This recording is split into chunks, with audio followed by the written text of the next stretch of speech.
Hello friends, welcome to my channel. जैसा हम regular base से आपके लिए अभी कुछ दिनों से पोस्ट कर रहे हैं कि किस तरह से स्टॉक का सिलेक्शन करते हैं, किस तरह से मैं उसको एक वी बिल्डिंग करता हूँ, क्या सेंटीमेंट रहते हैं, हम आज उसके विषय में देखेंगे। सबसे पहले नए हैं तो जरूर लाइक और सब्सक्राइब करें, बेल आइकन दबाना मत भूलिए। सब में टेलीग्राम चैनल से भी जुड़ सकते हैं, उसका लिंक आपको डिस्क्रिप्शन बॉक्स में मिल जाता है। जो इन्वेस्टिंग है बहुत ही हाई रिस्क और हाई रिवार्ड का प्लेस है, तो यहाँ आप कभी भी इन्वेस्टिंग से पहले अपने रिस्क रिवार्ड को मैनेज कर सकते हैं। अपने एडवाइज़र से सलाह लेने के बाद ही एंट्री का प्लान करें। सबसे पहले मोस्ट इम्पॉर्टेंट थिंग होती है कि आप कर क्या रहे हैं, ये आपको पता होना चाहिए। तो हम करने जा रहे हैं इस समय स्टॉक का सिलेक्शन। स्टॉक का सिलेक्शन करने के लिए हमें ये पता होना चाहिए हमें करना क्या है, बाई करना है, सेल करना है। उस बेस से मार्केट को हम जज करते हैं। अब उसमें हमें सबसे पहले टॉप डाउन अप्रोच करनी पड़ती है। आप कुछ भी कर रहे हो आपके ऊपर डिपेंड करता है। उसमें से फिर नेक्स्ट फेज़ में आता है कि आपको टॉप डाउन अप्रोच स्टार्टिंग कहाँ करनी है। जो टॉप प्लेयर है, टॉप प्लेयर कौन होता है? जो आपको पूरा डायरेक्शन देता है। निफ्टी, इंडेक्सेस और सेंसेक्स। इंडेक्स कोई सी भी होगा, बैंक निफ्टी, निफ्टी, IT, सभी में आप उसमें से एक अच्छा इंडेक्स चूज कर सकते हैं कि जो अच्छे सपोर्ट जोन पे है, अच्छे सप्लाई जोन पे है, उस अगर वो वहाँ पे रिएक्ट कर कहीं ना कहीं तो समराइज वे है, फिर वहाँ पे आपको स्टॉक को उसमें से सिलेक्ट करना पड़ता है। सेक्टर एनालिसिस करेंगे।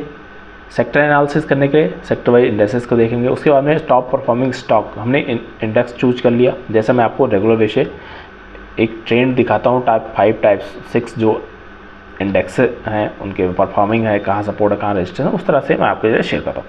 तो इन तीनों का कंट्रीब्यूशन जो है आपको सबसे पहले 40% आपको देता है कि एक मार्केट का डायरेक्शन पता हो गया। सेकंड 30% आपको 30% मिलता है सेक्टर एनालिसिस से, डायरेक्शन मिल गया। उसके बाद में सेक्टर कौन सा अच्छा परफॉर्म करा वो पकड़ना है। फिर उसके बाद उसमें टॉप परफॉर्मिंग जो स्टॉक्स हैं उसमें कौन से हैं उनका 30% वेटेज होता है।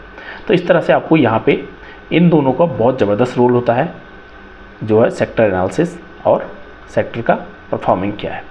अब इसके बाद में हमें स्टॉक सिलेक्शन करने के लिए देखना होता है मार्केट का परफॉर्मर कौन है। परफॉर्मेंस देखने के लिए हम सेक्टर को देख लेते हैं। उसके बाद सेक्टर का कंपैरिजन करने के साथ साथ जो बेस्ट परफॉर्मिंग सेक्टर्स हैं उनको हम चूज कर लेते हैं स्टॉक्स को कि किस तरह से उसमें परफॉर्मेंस चल रहा है। फिर उसमें हम अपनी जो स्टडी होती है उसको हम लगाते हैं।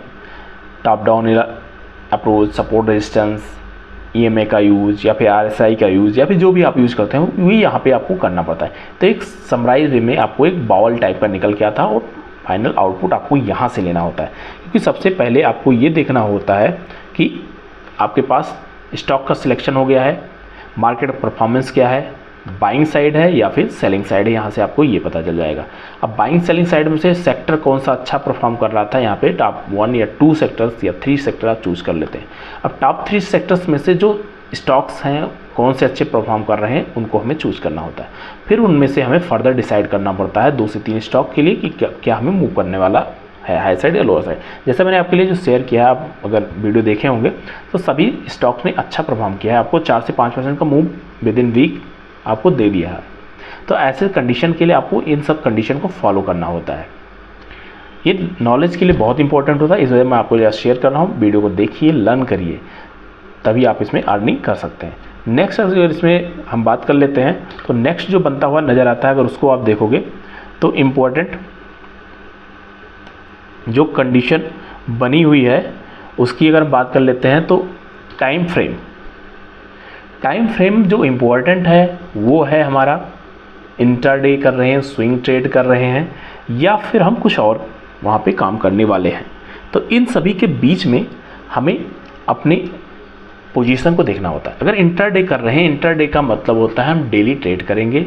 जो ऑप्शन ट्रेडिंग करते हैं उनके लिए होता है, हम भी इंटरडे ट्रेडिंग करते हैं, लेकिन हमारा कमोडिटी सेगमेंट रहता है। कमोडिटी में अलग रहता है, ये हमारा इक्विटी सेगमेंट है और ऑप्शन सेगमेंट है, यहाँ अलग रहता है। तो इसके बेस में आप देखो 9:15 से लेकर 3:30 तक आपका टाइम रहता है। इसमें आपको वीकली टाइम फ्रेम में जाना होता है और इंटरमीडिएट टाइम फ्रेम क्या होता है, बीच का होता है। आपको यहाँ से जो हायर टाइम फ्रेम है यहाँ से आपको डायरेक्शन मिल जाएगा। डायरेक्शन का आपका कंफर्मेशन यहाँ से हो जाएगा सेकंड से, और थर्ड से आपका एग्जीक्यूशन टाइम फ्रेम हो जाएगा।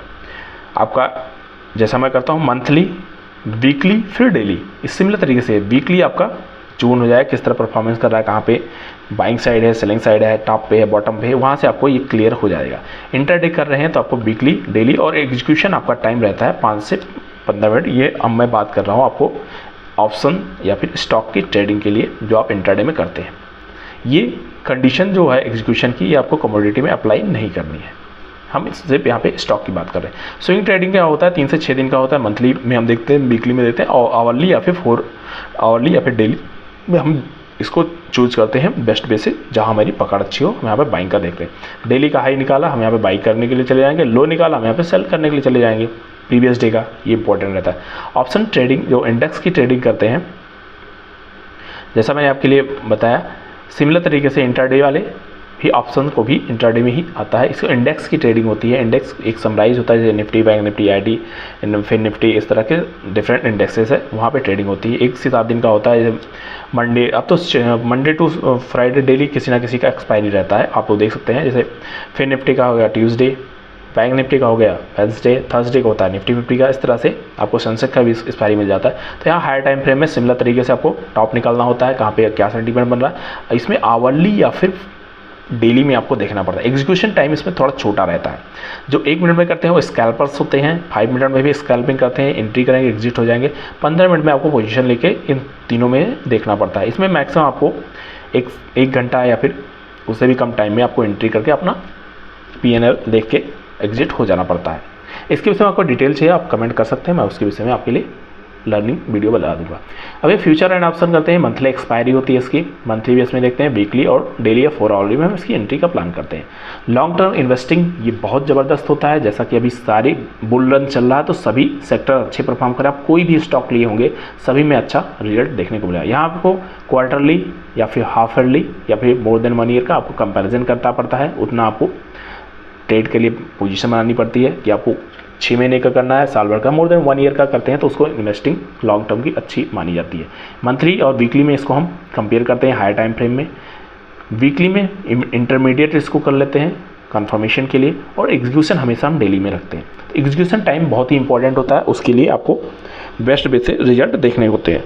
तो ओवरऑल कंडीशन फ्रेंड बहुत अच्छी रहती है अगर आपकी लर्निंग अच्छी है। तो ओवरऑल मेरा कहना सिर्फ यही है कि आप लर्निंग पर फोकस करिए। Earning is part of learning.